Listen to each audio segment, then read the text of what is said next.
Thank you, everybody. Samantha and Barb, thank you for inviting me. This is really fun. My first opportunity to give a talk to people who are interested since COVID began. I'm really excited. And I got started on my talk today. I was just going to focus on the Larder Site, but I decided I'd go big and talk about everything we've done in the wash. We'll see how much time we have. I'm starting out with the prehistory, and later we'll get to the history if we have time.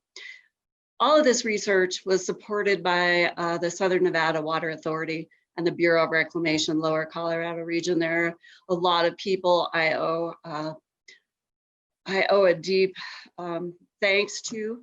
I'd like to start out briefly by showing you what archaeological prehistoric sites there were in Las Vegas Valley before the land sales related to the disposal project. The boundary you see on this slide shows an area where we compiled all the prehistoric site data.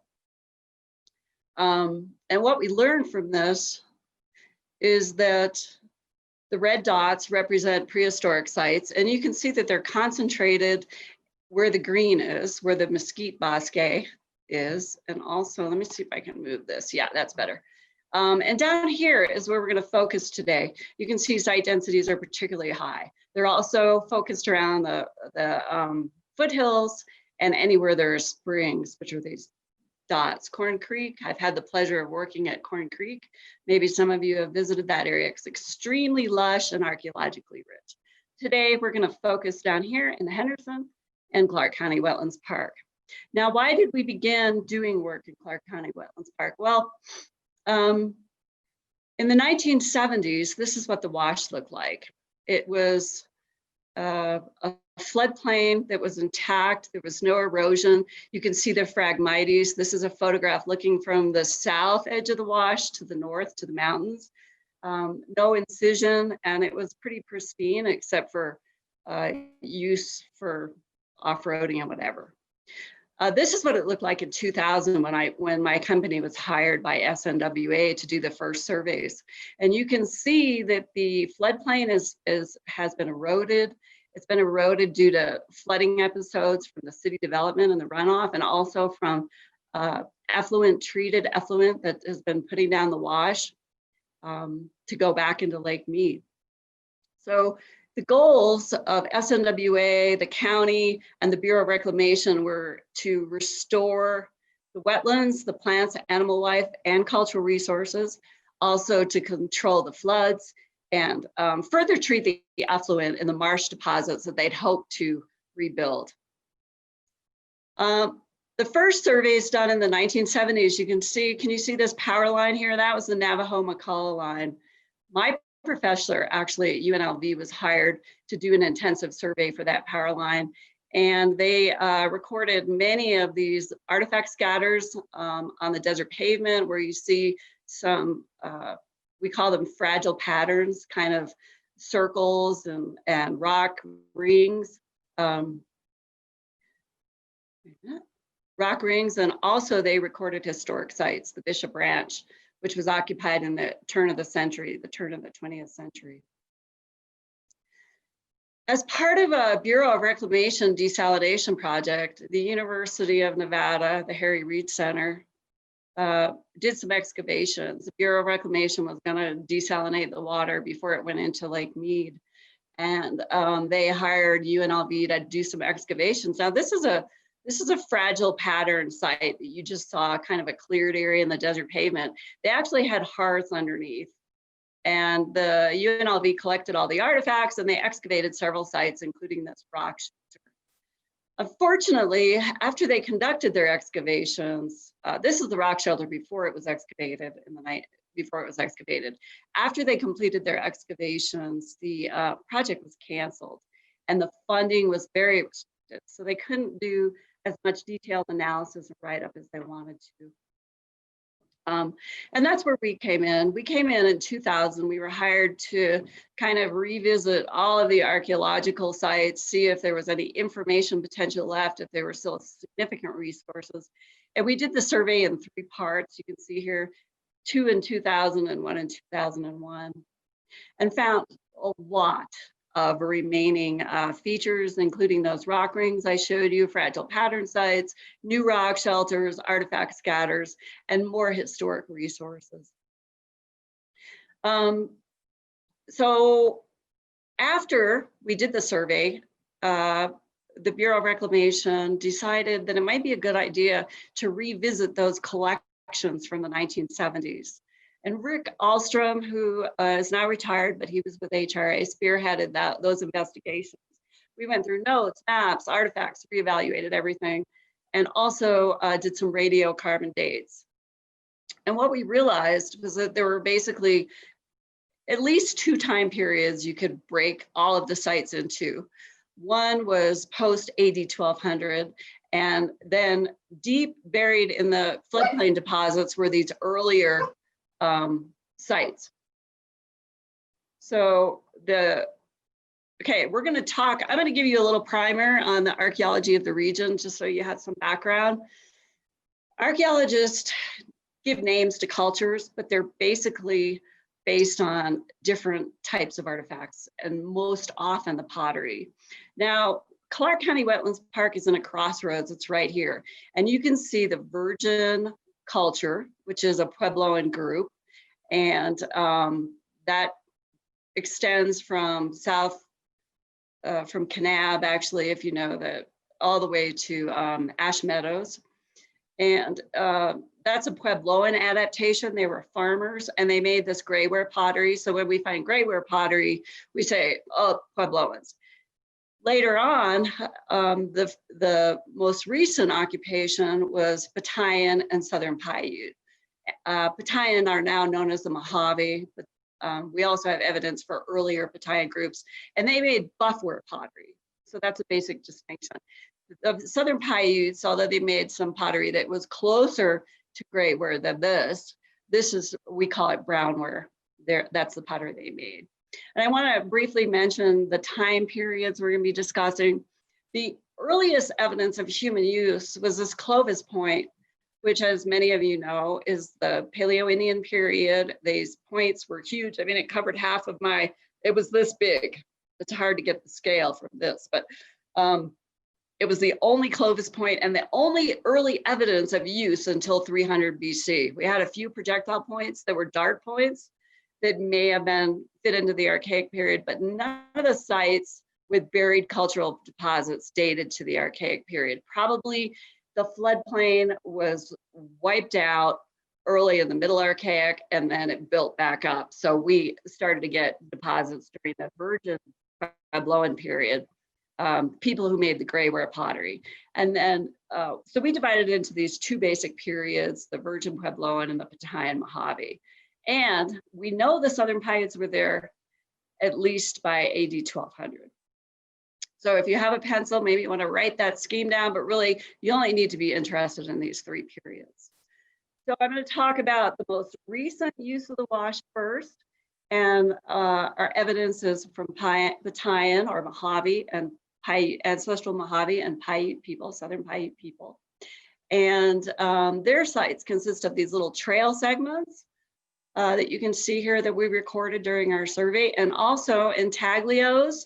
There's an intaglio, which this is an intaglio in Pahrump, but I didn't have a good picture of this one. But they're basically depressions in the desert pavement, and they usually form a pattern. This one is a human figurine and then a trail coming off its foot. And these are very characteristic of the Mojave occupation along the Colorado River. The Mojave Indians were farmers, and the Paiutes, the ancestral Batayans were earlier, but they all made grayware pottery. Rick also noticed when he went through all the collections, the projectile points fit into 2 different periods too.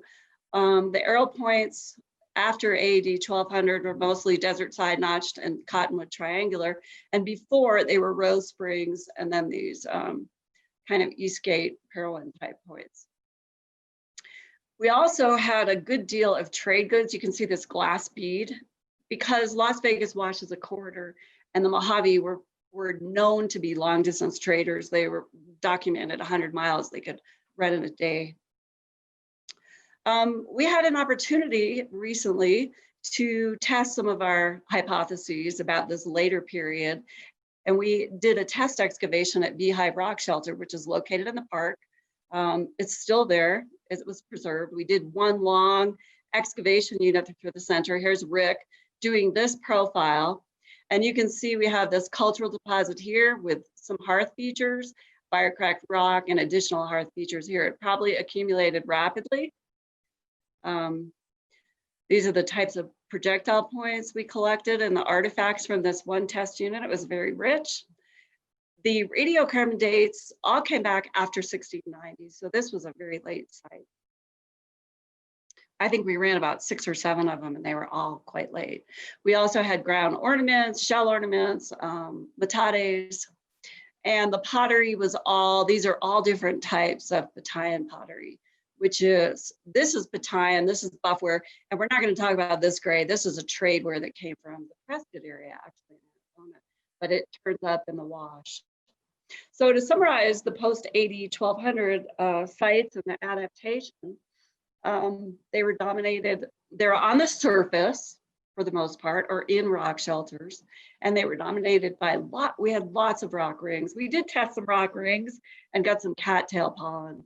And we also worked with the Paiutes about what these rock rings were used for. And they call them sleeping circles, markers, drying platforms, and they serve various other functions. One elder told me that if you sleep on the desert and you put rocks around it, the snakes at night will go around you. So, all right. So buffware pottery is dominant, and these small arrow points, and then lots of shell ornaments. We also have evidence, we're going to talk about the Larder Site, that some people, we don't know who they are because we did not get any evidence of corn in that rock shelter, nor in any of the other rock shelters. But we know they were growing corn or storing corn in some places. So here you go. This is our upside down pyramid we dug. I love this picture of Rick at the top.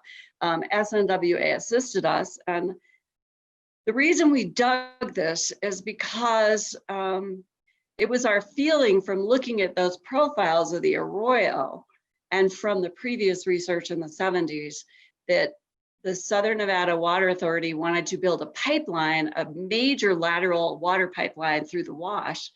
And we recommended to them that there would be multiple different levels of occupation, and it would be very expensive. And we recommended they go under the floodplain and drill into the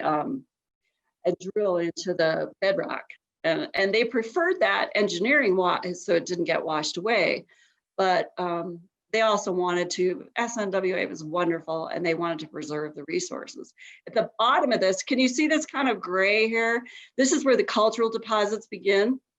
And at the bottom of this was a biface. I want to talk about archaeological sites that are deeply buried. Think of them as a cake, okay? Here are the layers. You have the frosting on the cake, which is the artifacts on the surface. But when you're looking at the surface, until you dig these deep holes, you don't, or cut a piece into a cake, you don't know how many layers it has, you don't know what kind of filling is in it, you don't know the flavors of the cakes. And it's the same thing with archaeology, just think of them as a cake. So we began doing test excavations, and we encountered in one of our test trenches what I thought was a pit house, and luckily everybody believed me, and it turned out no pit houses had been found.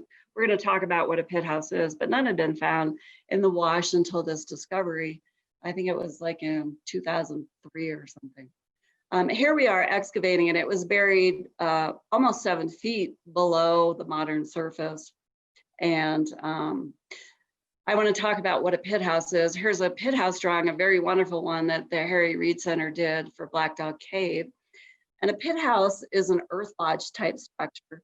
It's people dug a pit in the ground, sometimes lined it with rock, sometimes plastered the floor, built a hearth. The entry was through the roof, and they used, this is a 4-post earth lodge. Now there are a lot of different iterations of this kind of structure. You can see there's brush and posts around the perimeter, and then soil put over the top. These are pit houses I've excavated in Kanab recently in a Jackson Flat project. We had 60 of these, okay? And what you're seeing here is the foundation. The superstructure's gone. Here's an oversized pit house. It's the only one in the whole Virgin Anasazi area. It was 9 yards across and almost 3 yards deep. And there were 2 other structures inside it.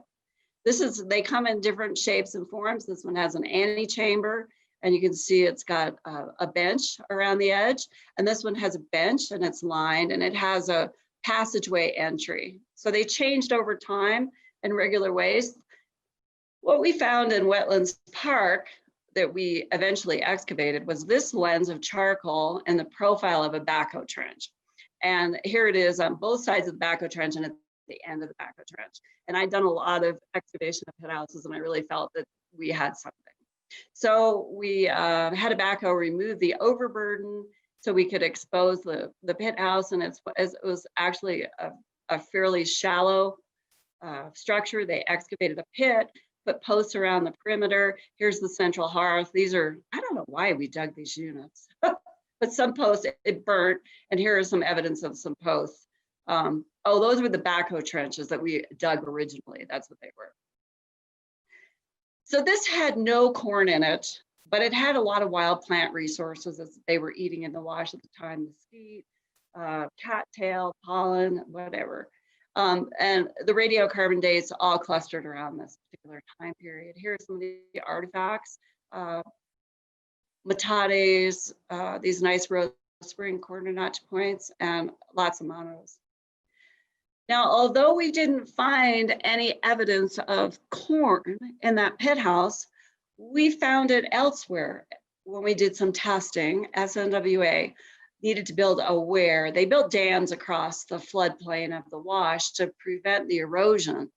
And every time they did it, it seemed like there was an archaeological site. This was a small artifact scatter. I mean, really nothing. The first time, every time we went there, we saw different things, but less than like 50 artifacts on the surface.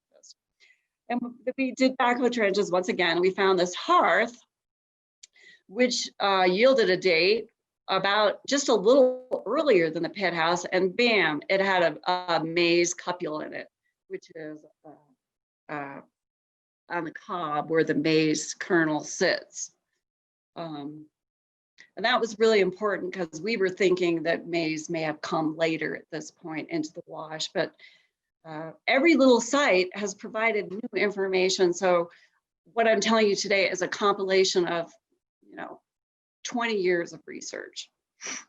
This site was interesting, this little site, because we sourced all the obsidian. I don't know if you know about obsidian sourcing, but each obsidian toolstone source has a unique signature, and you can send it to this lab and they tell you where it came from. And interestingly, at this site, it all came from Utah, except for this is Cane Springs Wash over between Modena, this Wild Horse Canyon, and Modena Source. Modena, I don't know if you know where that is, it's northwest of St. George.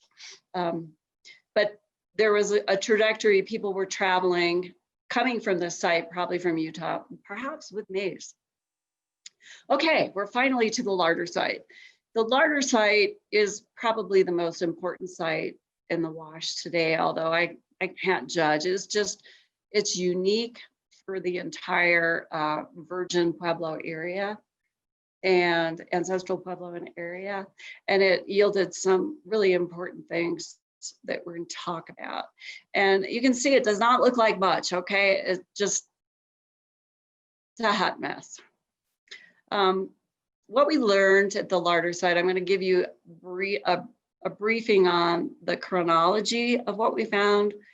And so we learned basically that at the east end of the park, we have these surface and shallow sites, and they're late. But what we learned is all of these blue circles are radiocarbon dates from the Larder Site. And then there was a little Pueblo site nearby we call Scorpion Knoll, this one. And this is the pit house that we had, 3 Kids Pit House. So I just want to put it into some kind of context for you. Now this is the Larder Site. It was a artifact scatter, contained flake stone, quite dense, some pottery, what we call fire-cracked rock. People heat rocks to boil water in baskets when they don't have pottery, and they also use them in roasting pits. And here's the site boundary in orange, and here it is showing the topography. This is what Las Vegas Wash today, and this is a channel that developed historically around this site, which is kind of an island between the 2 channels. There's also down here, right down here is Duck Creek, which is another major drainage in Las Vegas Wash. So we needed to do testing. When we SNWA decided we had to do testing, wait a minute, let me go back. They needed to stabilize this channel. They needed to improve it, put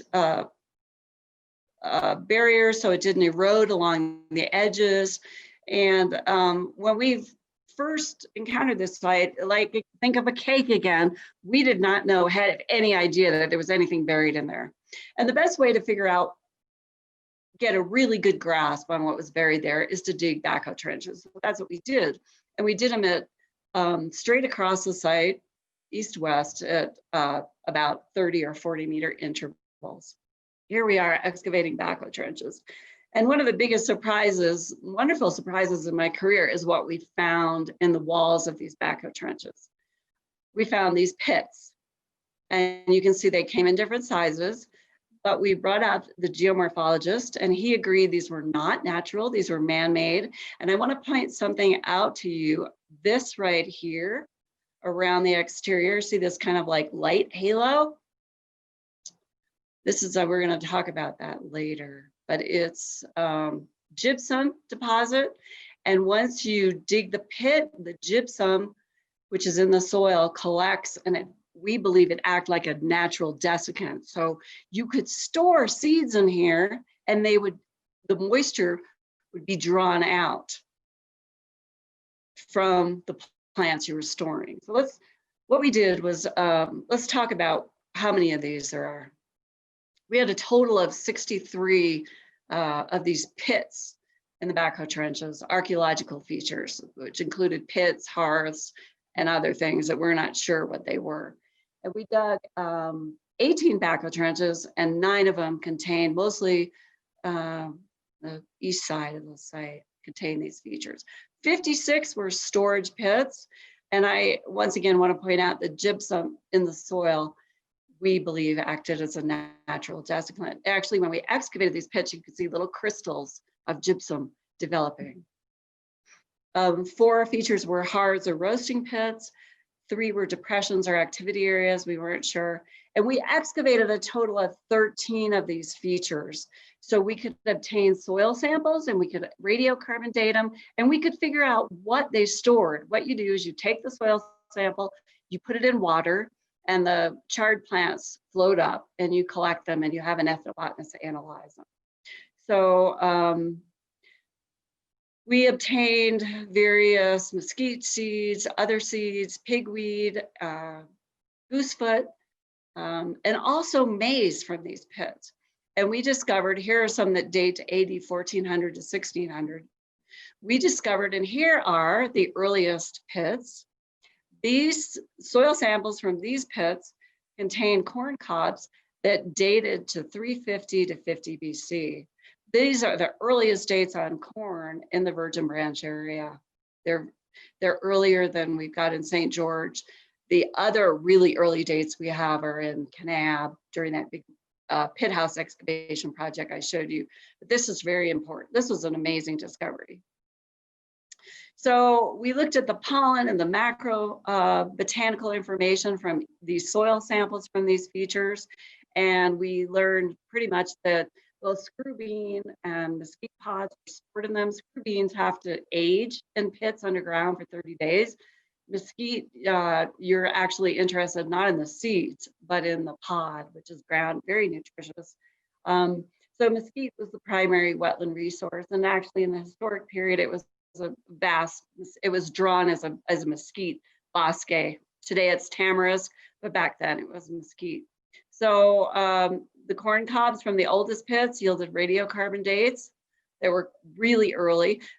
We also had corn pollen that suggested use of this site continued from 300 BC to 1500. A phenomenal discovery. So it was used, this knowledge of this location, which was perfect for storing pits, was passed down for 2,000 years, basically. So there was another site nearby, which we call Scorpion Knoll. You can see people here working. It's right by the wash. And it was a small, here's the Larder Site, and here's Scorpion Knoll. It was a small, primarily virgin Puebloan site. It had grayware pottery, and here you can see a pit house that we only test excavated. These are all preserved. We had North Creek gray pottery and maize kernels. The radiocarbon dates focused on 8650, so it's post dates the pit house we had before, but we think this site has really good pit houses, but it was left preserved. So work continued. There was a hiatus for a while, but Nathan Harper, when he joined us at NWA, he had a great idea that what we should do is do some remote sensing using radar and geophysical methods to see if we could map out this site from the surface and not have to do any excavations, which would damage it. So in 2016, we headed back to the site. Actually, I wanted to show you this. Here's a model we generated after digging the pits. And you can see our backhoe trenches in here as these white lines. And Jerry Lyon, who was working with me at the time and worked out at that site, he modeled what he thought would be the density of pits across the entire site. And we had a chance to test that. Here's a map showing, you can see these darts aren't very bright, but can you see these little dots? This is what the mostly the ground penetrating radar detected were probably subsurface features. And in this particular area, we had some larger features that you can see here as the round circles. Now, part of this, figuring out what we've got, what these dots represent, is test excavations to figure out if these possible features are in fact features. And we put test units in 3 of these right here. I'm only going to talk about 2 of the test units. One we numbered feature 36, and this is our test unit. And we felt we had a wall here and here. We thought it was either a very large storage pit or a house, like a pit house. Here's a profile. You can see one edge of the wall, the other edge of the wall, and this is all charcoal stained. And this is the organic material and cultural fill. And we had charcoal. We processed samples. We did not get any maize, evidence of corn or cultigens in this, but we did have a lot of artifacts and tortoise bones.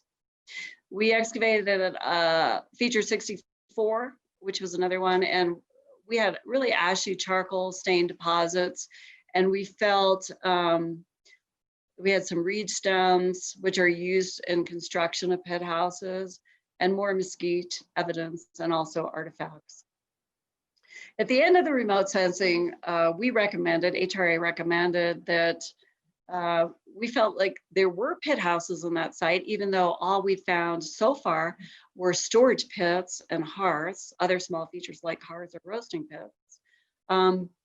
We felt that we needed to do more testing to get the right material to radiocarbon date. Now, there's a problem in the virgin Puebloan area that's on dating wood that's caused by people constantly reusing construction materials. Actually, I just had a site where the radiocarbon date on wood came back 1400 BC, and I didn't believe it, so I floated more samples, and I got 1 kernel of corn from the hearth, and the date came back 80, 100 to 200, which fit with the architectural style, and that was in Satrop Basin. So you can get these really skewed dates if you're not very careful about what you radiocarbon date when you excavate. So we didn't have anything really worthwhile to date, and I wanted to be sure of a context because dating these samples costs hundreds of dollars, like $650 a pop. So the Bureau of Reclamation and SNWA came up with more funding, and we went back, and you can see these hearths here. This was feature 64, and we excavated a large square area. Here it is here. You can see it. Some of these hearths are excavated, very shallow, not very fancy hearths, that's for sure. But we had several of them. Here's after we finished excavating. We went beneath the cultural deposit just to be sure we didn't miss anything. The radiocarbon dates came back surprising because this date is pretty late. We thought the house should be earlier, and this feature was right near the house, and we felt it was related. But these were good dates. They were on reeds and annual plants, so we didn't have to worry about them being an old wood kind of situation. We also excavated half of what we thought was a pit house, and here you can see the darker fill. Here's the trench we dug during testing, and you can see this half circle of darker fill. This had charcoal flecking and organic decomposition material. Here's the surface. What did I do? Here's the surface, the modern surface, and then you get this beautiful staining, and this is the sterile clay underneath. These small structures, when you excavate them, as you remove this darker stain, they kind of disappeared. So I wanted to show kind of a time lapse. Here we are excavating the fill here. There's still some left. Here's the hearth in the middle, half excavated. These are post holes around the perimeter. And here you can see this darker fill and a pit here. So to give you an idea, here's the outline of the structure. These are post holes around the perimeter. These are profiles of the post holes. The structure wasn't very deep. This is really interesting. This was the sharpest edge of the house. And you can see these posts, they were all slanted toward the middle. So we think it was like more like a brush structure than a formal pit house.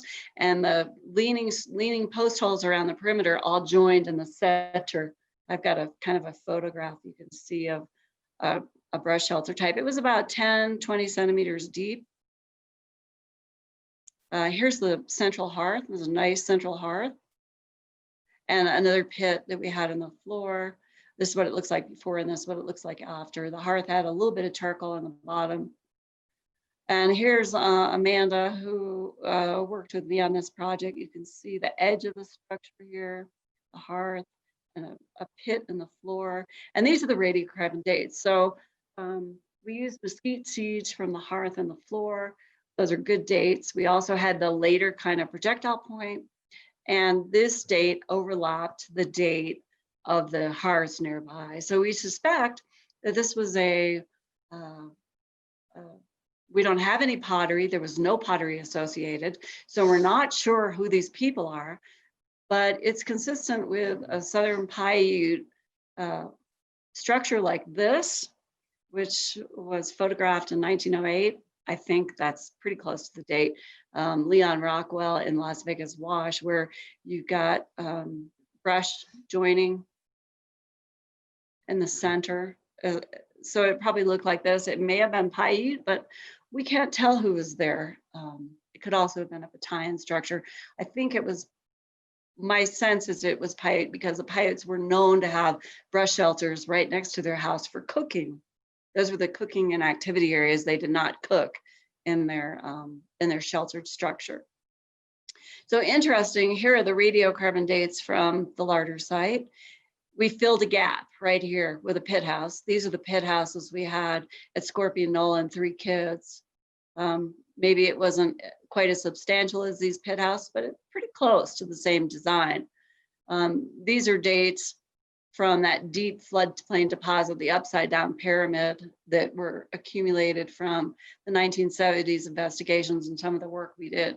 So we have extensive use of the park, rock shelters, fragile pattern sites, a whole landscape of different kind of sites that began intensively around 300 or 400 BC.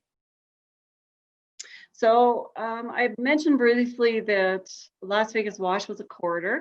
If you look over my head here, this is a painting I commissioned. Bradley Giles did it for me of the first Armijo expedition going through Las Vegas Wash in 1829, 1830.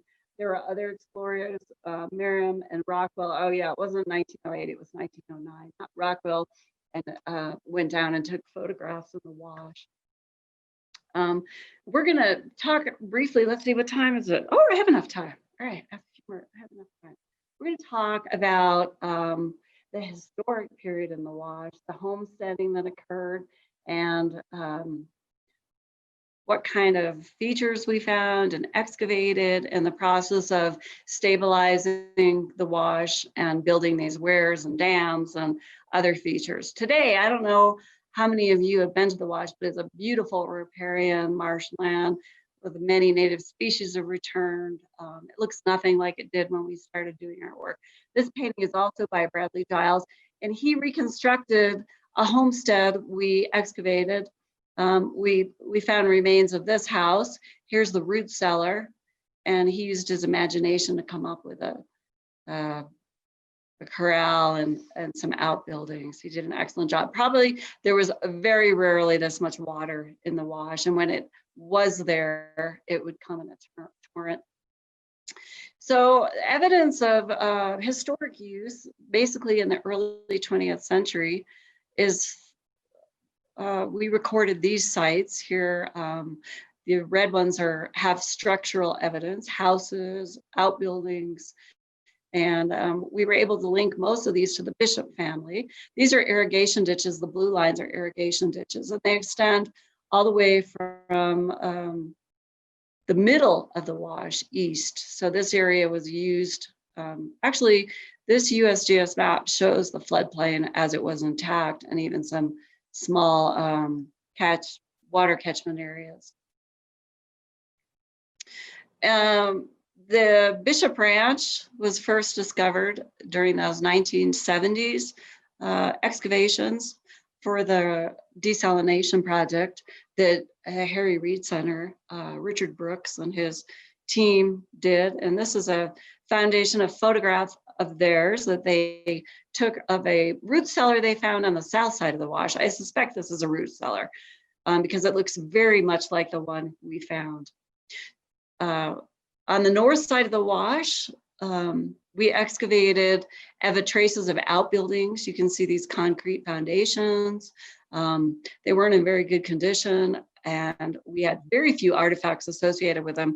We did find a mercury dime date that had a date of 1910. How good was that? How lucky was that? Because we just weren't sure. There was a well we found and excavated associated with the irrigation ditches. Here you can see it was a hand excavated well. It had a wooden frame on the interior. And this was undoubtedly associated with the Bishop family and their development. So I hate to say, archaeologists aren't perfect. We missed this wall when we did our survey. It was on the edge of the floodplain. It was just so close it was going to fall in. And the Clark County security folks, wonderful guys, discovered this when they were walking around in the thick, the Tamarisk bosque. It was very thick, and we just was covered. It's showing it kind of cleared. You can see in this photograph how thick it is here. We'd already removed all the tamarisk trees. This is what it looked like after we got the vegetation cleared. It couldn't be saved because they had to build another weir right here. It was one of those touch points that they couldn't move. And also we were afraid we'd lose this feature if erosion continued, if we didn't get it built in time. So you can see the outline of the wall here and the crew mapping and beginning to think about the excavation to be excavated. In the summer, it was really bad. It was really hot. So voila, here it is, completely excavated. Altogether, the site had this root cellar, which the Bishop family called the milk house. It had evidence of a frame house. It had some refuse deposits, spelled wrong, and a walkway. And I'll show you pictures of each of these. Note these are artifacts on the floor. These were in place and they were covered with flood deposits. So this structure was abandoned probably when it was in use after it flooded from a major event. Here's looking at the remains of the house, looking towards the milk house, and the wash is over here. We spent, I think, about 3 or 4 months excavating this site. Here's a walkway that extended north from the house area. We never figured out where the walkway was going. It may have been a chicken coop or outhouse. We couldn't find traces of it. There were no depressions or other evidence, but it was probably a privy area. So here is the milk house. You can see it was made with local stone that they collected in the foothills, stairs into it. It was roofed with timbers and tar paper. We found tar paper traces, had a wooden step at the base. We were fascinated by what we were encountering. This is flour. This is a bag of flour. This is a barrel, jars, canning goods. You can see multiple jars here. Lots of small artifacts. Here's a canning jar, like for pickling. We had this analyzed and it was flour. We thought it was a flour jar, but it was all preserved in place and covered by this thick layer. Here's the floor of the structure, and here's the deposits. You can see different deposits of flooding events from flooding episodes, and the bottom ones are where the artifacts are found. We think that while it was still occupied, the flood episodes began, and they never bothered to clean it out. They just abandoned the site. Here's the house. You have to use your imagination. There was a porch out the back. What they did in those days, we found lots and lots of nails and building materials. What they usually did was either move the structure intact or dismantle it and use the materials elsewhere. So we didn't have that much evidence of lumber, but we did have a lot of artifacts under the floor that fell through the cracks. Here you can see we collected over 6,329 artifacts. There was none of these artifacts visible at the surface. It was quite amazing. And we even used a metal detector before we decided to expand our excavation units and really started encountering all of these artifacts. But you can just see, I'll show you some pictures of how many there were. How am I doing on time? Whoop, we're getting there. All right, so here they are. This is cool, a Zippo lighter, belt buckle, glass, ammunition. We had a lot of jewelry, so we knew women and also some toys. Women and children were here, as well as the man. Dave Valentine did a lot of research for us. We used archival information here, homesteading records that he tracked down. Also census records. Here's the bishop right here at the bottom, and he talks about his wife. So when we put all this together, we were able to discover who these people were and when they were there. It was basically homesteaded. He filed a homestead, Alan Bishop, in 1907 for 160 acres. He lived there with his wife, and I think there were 4 children, but we only had evidence for 3.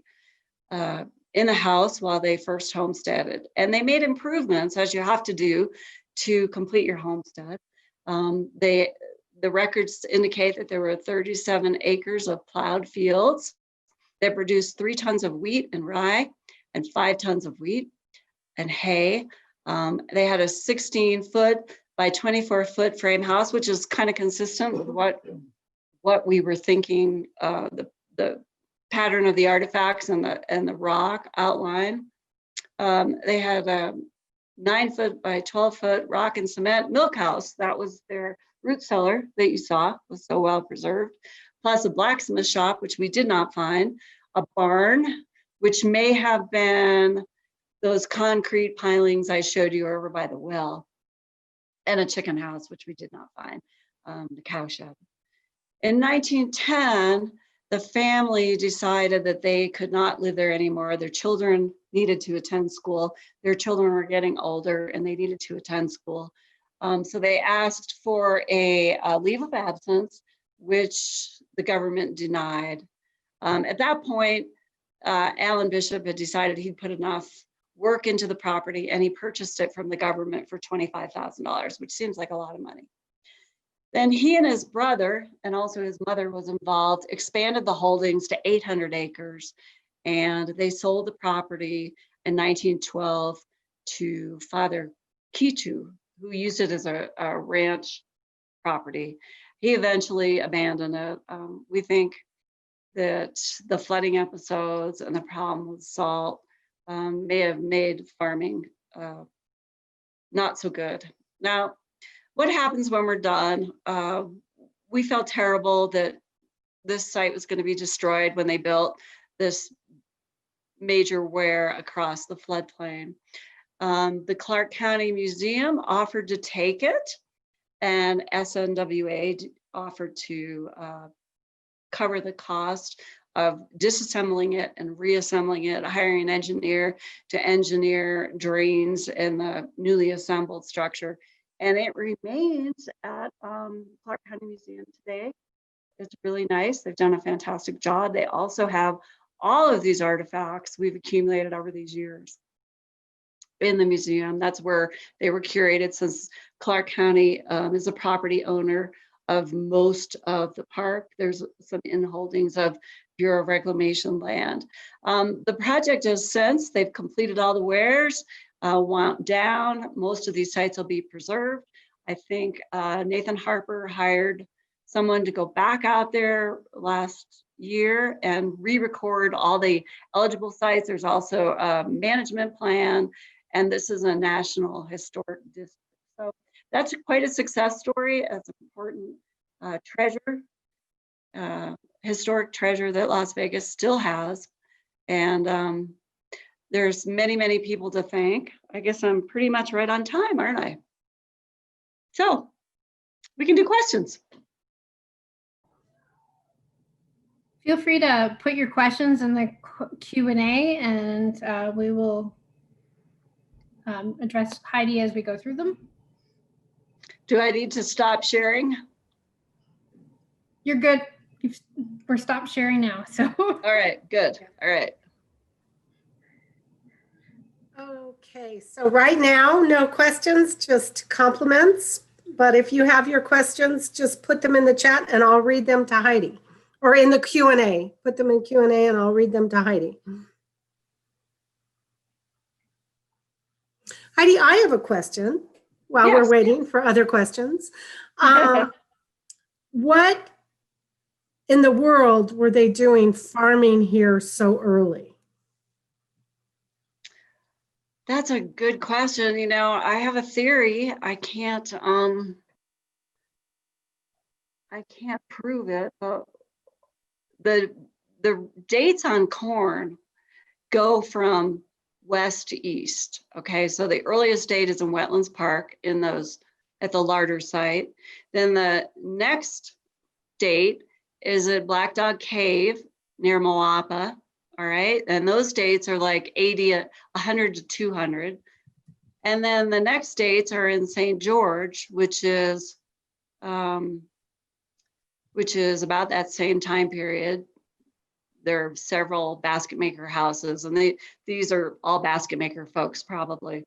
But then we jump. I mean, we have this huge basket maker thing going on in southwestern Utah, but the earliest date, as you know, Barb, in the whole region is much earlier, 1,000 years earlier, and that came from Jackson Flat. I think the pattern suggests that people came up with corn from the San Pedro area and explored up the Colorado River and its tributaries. That doesn't mean they didn't also migrate north from Flagstaff area, due north from the San Pedro region. But I think there were multiple small groups moving into the area with farming. Great, thank you, Heidi. We have a question from Justin. Do you know if the Bishop Ranch structure is or has some plan of being reconstructed at Clark County Museum, or are the pieces just sitting in curation? Oh boy, I'm having trouble hearing that. Could you say it again? Okay, yeah, sure. Do you know if the Bishop Ranch structure, let me turn my volume up a little bit. There we go. How's that?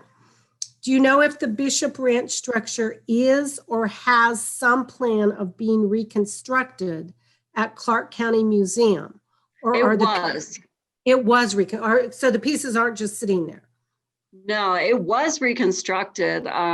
We did it. We labeled all those rocks and put them back in their exact location. We had to, SNWA had to hire an engineer to engineer the drainage in the floor so it wouldn't flood, it wouldn't accumulate water like it did in the ranch.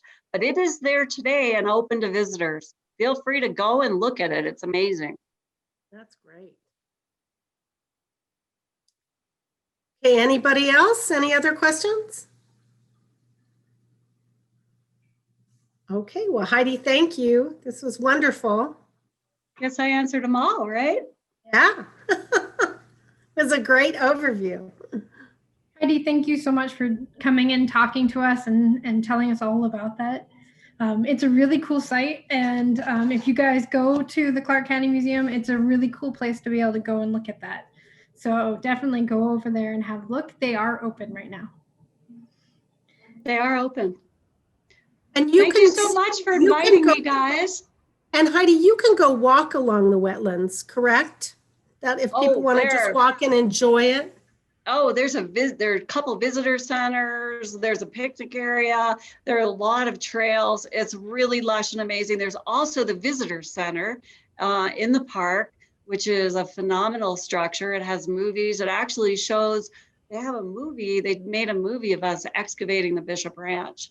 So you can go in and learn all about what I just talked about and watch the movie of our excavations at the Bishop Ranch. That's wonderful. So, well, thank you so much. I know you're in Utah, so it's a little later there. But it is. It's past my bedtime.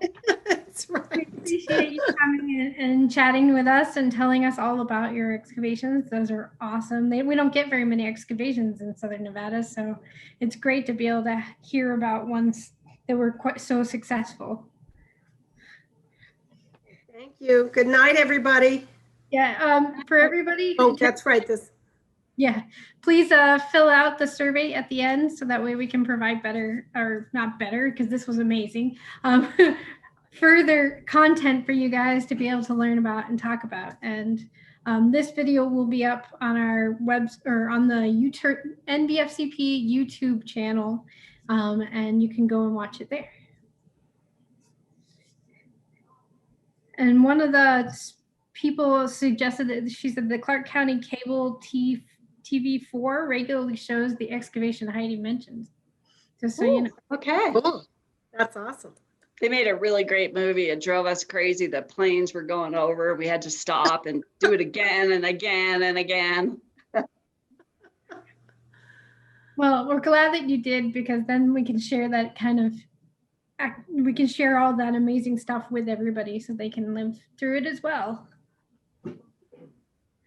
Okay, well, have a good evening. Thank you. Thank you. Okay. Well, Heidi, thanks so much. Okay.